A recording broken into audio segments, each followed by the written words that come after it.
നമസ്കാരം. വനിതാ ശാക്തീകരണം എന്ന പേരിൽ പല കോപ്രായങ്ങളും നമ്മൾ കണ്ടിട്ടുണ്ട്. ഇവിടെ നമ്മുടെ കേരളത്തിൽ മുഖ്യമന്ത്രി പിണറായി വിജയൻ വനിതകളെ ശബരിമലയിൽ കയറ്റാൻ വേണ്ടി മാത്രം കോടികൾ മുടക്കി ഒരു വനിതാ മതിൽ തീർത്തതും നമ്മൾ കണ്ടിട്ടുണ്ട്. പറഞ്ഞു വരുന്നത് ആ തരത്തിലുള്ള വനിതാ ശാക്തീകരണമല്ല. CISFൽ പുതിയ മഹിളാ വിങ്, വനിതകൾക്ക് വേണ്ടി മാത്രമായ ഒരു വിങ് CISF സംഘടിപ്പിച്ചിരിക്കുകയാണ്. ഇതിൽ ഏറ്റവും പ്രാധാന്യത്തോടെ എടുത്തു പറയേണ്ടത് 2023 നമ്മുടെ കേന്ദ്ര ആഭ്യന്തര വകുപ്പ് മന്ത്രി അമിത്ഷായുടെ തീരുമാനമാണ് ഈ ഒരു വനിതാ വിങ്ങിലേക്ക് കാര്യങ്ങൾ എത്തിച്ചത്. അദ്ദേഹം സേനയുടെ 53ാം റൈസിംഗ് ഡേയിൽ ആഭ്യന്തര വകുപ്പ് മന്ത്രി അമിത്ഷാ പറഞ്ഞ വാക്കുകളാണ് ഇപ്പോൾ യാഥാർത്ഥ്യമായിരിക്കുന്നത്. ഇതാണ് യഥാർത്ഥത്തിൽ വനിതാ ശാക്തീകരണം എന്ന് പറഞ്ഞുകൊണ്ട് ഇപ്പോൾ സോഷ്യൽ മീഡിയയിൽ അമിത്ഷായെ അഭിനന്ദിച്ചുകൊണ്ട് നിരവധി പേരാണ് ഇപ്പോൾ കമൻറ്റുകൾ ഇടുന്നത്. അദ്ദേഹത്തെ പിന്തുണച്ചുകൊണ്ട് നിരവധി പേരാണ് രംഗത്തെത്തുന്നത്.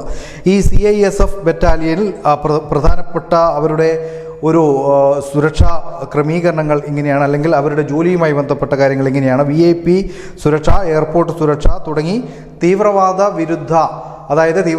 വിരുദ്ധ പ്രവർത്തനങ്ങൾക്ക് ആക്കം കൂട്ടാനായിട്ടുള്ള അത്തരത്തിലുള്ള സുരക്ഷാ ക്രമീകരണങ്ങൾ, സുരക്ഷാ പരിശോധന, ഇതൊക്കെ തന്നെ ഈ വനിതാ വിങ്ങിൻ്റെ കീഴിലാവും ഇനി നടക്കുക. ഇതിലേക്ക് 1000-ലധികം വനിതകളാണ് ഇപ്പോൾ ഊർജ്ജസ്വല ആയി പ്രവർത്തിക്കാൻ വേണ്ടി കർമ്മനിരതരായി വന്നിട്ടുള്ളത്. ഡൽഹി മെട്രോയുടെ സുരക്ഷാ ചുമതലയും ഇവർക്ക് ലഭിക്കുമെന്നാണ് മനസ്സിലാക്കാൻ സാധിക്കുന്നത്.